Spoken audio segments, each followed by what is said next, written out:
Hi all, welcome to part 2 of our presentation on managing behavior challenges in children with autism. In this session, we'll dive deeper into specific strategies and techniques that can help parents and caregivers better understand and manage difficult behaviors in their children. So let's see how to modify behavior. There is an essential tool, that is FBA, Functional Behavioral Assessment. Is a crucial tool for understanding and addressing challenging behaviors in students. This process involves identifying the specific target behavior such as aggression or self-injury and examining the purpose of the behavior. By understanding what the student is trying to achieve through the behavior, educators and caregivers can develop more effective interventions. So an FBA helps to identify what factors are maintaining the behavior, such as is it an attention-seeking behavior or escape from a task or access for a preferred item. By conducting an FBA, educators can create a more supportive and positive learning environment for the students with challenging behaviors.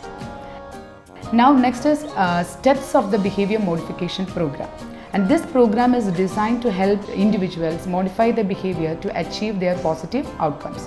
And the first step is the identification of problem behaviors, so that we have to recognize behaviors that needed to be modified. Next, a hierarchy of problem behaviors is established to prioritize the most critical behaviors.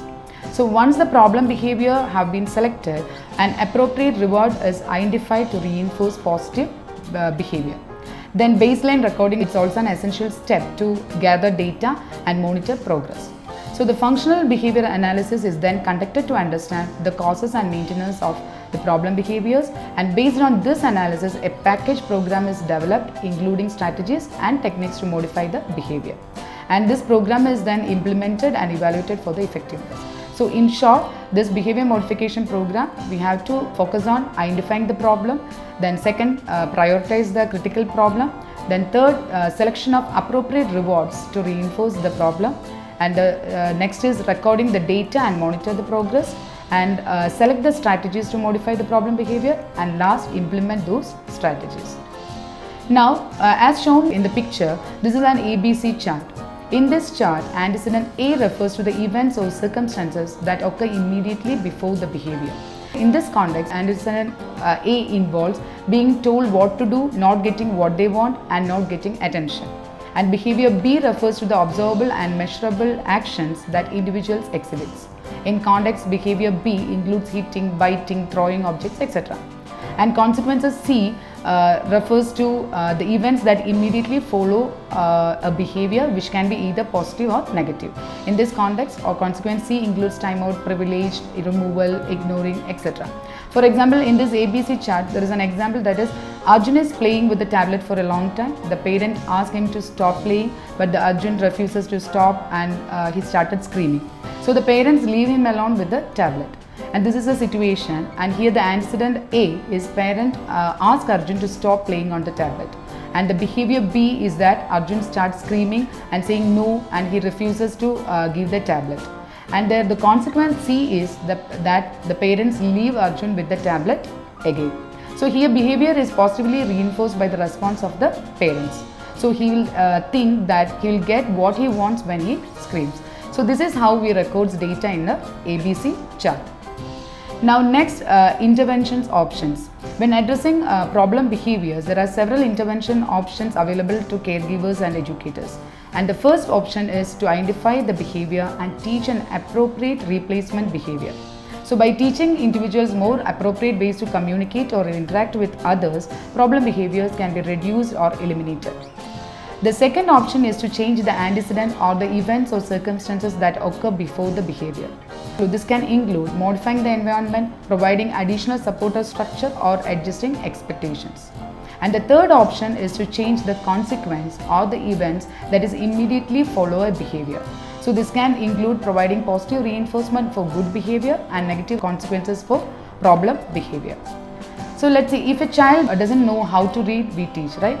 So if a child doesn't know how to swim, we teach. If a child doesn't know how to multiply, also we teach. If a child doesn't know how to drive, we teach.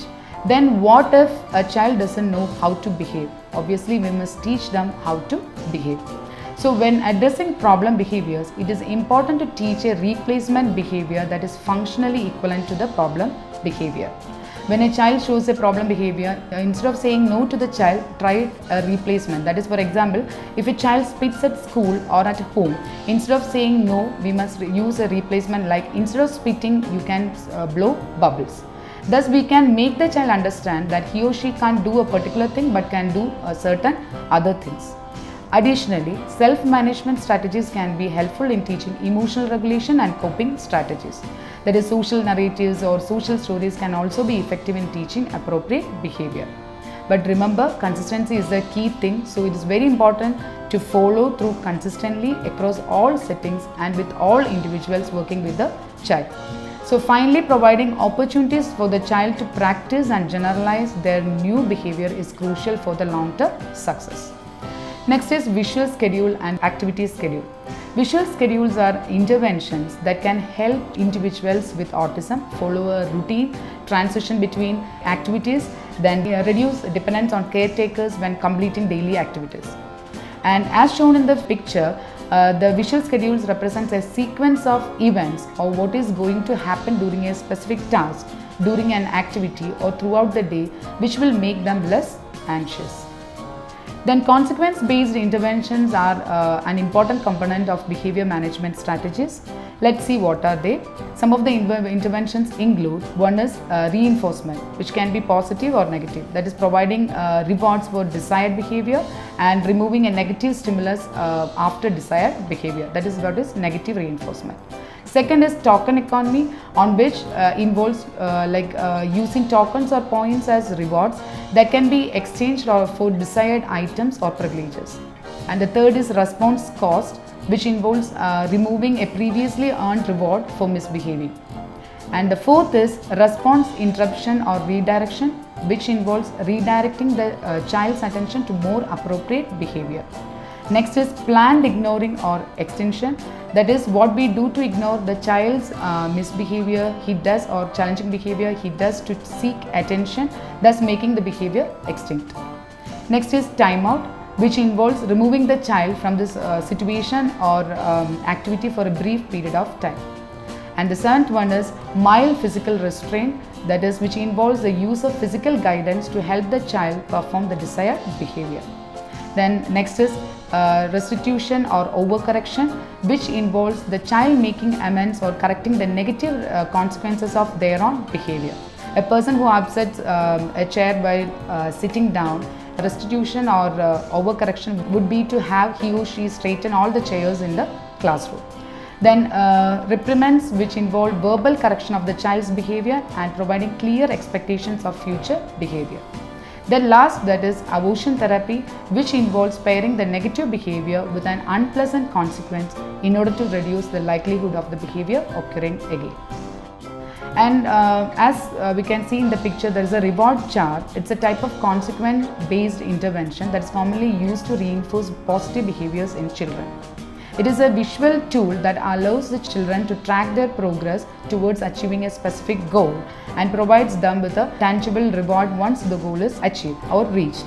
The rewards can be anything from a simple sticker or a simple toy or to privilege such as extra screen time or extra playtime, etc.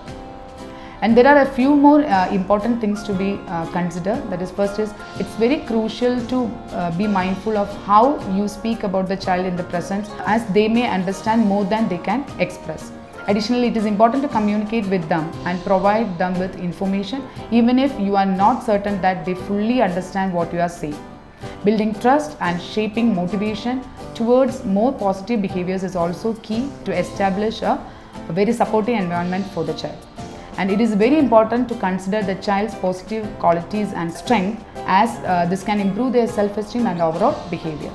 And next is consistency. It's very essential thing, which means that setting clear expectations and enforcing them consistently. Additionally, it's helpful to build predictability into daily routine and activities. Using visual and verbal cues are also very necessary. When transition between activities, give prior notice to help the child to prepare, and multisensory inputs can also be beneficial in teaching new skills.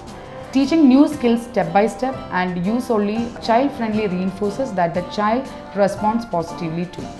Also, avoid using touch as a reinforcer if the child feels discomfort. Then, do not put too much emphasis on developing eye-to-eye contact if the child performs functionally well without it. Give only acceptable choices to the child to choose from, which can help them feel more comfortable or more in control in the situation. Then it's very important to induce flexibility in food, clothing and people caring to reduce potential triggers. Plan firm handling when necessary and be aware of sensitivities such as sensory issues, voice tone, pitch, expression, physical proximity and social situations. Then it's very important to allow activities to a child's choice only at a predetermined places and times which are not harmful to the child or others. This could include using a swing, listening to music, threading beads, flipping books and so on.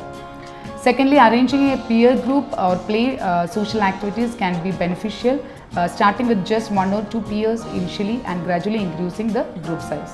It's very essential to provide the child with a quiet place if required, but it's important to ensure that it doesn't continue for a long duration. Then pay attention to the positive behaviors and acknowledge the child for complying with requests.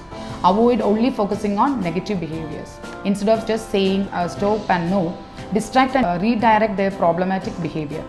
Keep directions clear, short and concrete to avoid confusion. Take advantage of teachable moments and use them as opportunities to reinforce their appropriate behaviors.